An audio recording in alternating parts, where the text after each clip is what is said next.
मेरी एक पिपली ते 100 हंज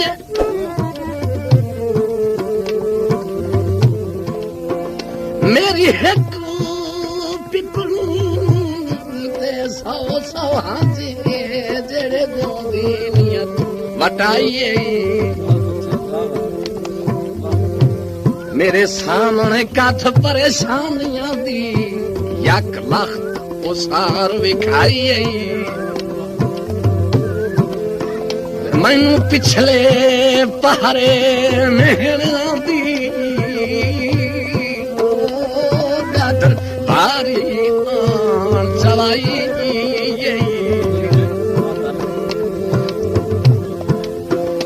तैथे इतनी तार तू उम्मीद तना से ओ जिमें शराम दी जहर पिवाई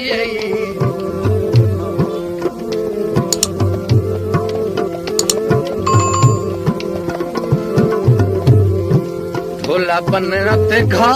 कोई ना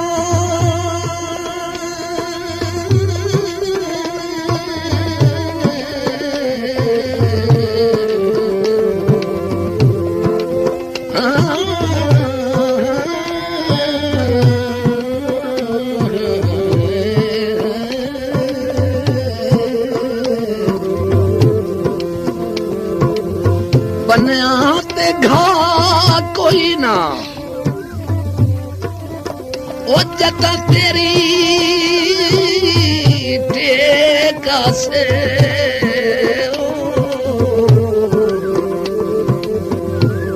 सुखी साड जा कोई ना ओ जता तेरी टेका से जता तेरी टेका से सुखी साड जा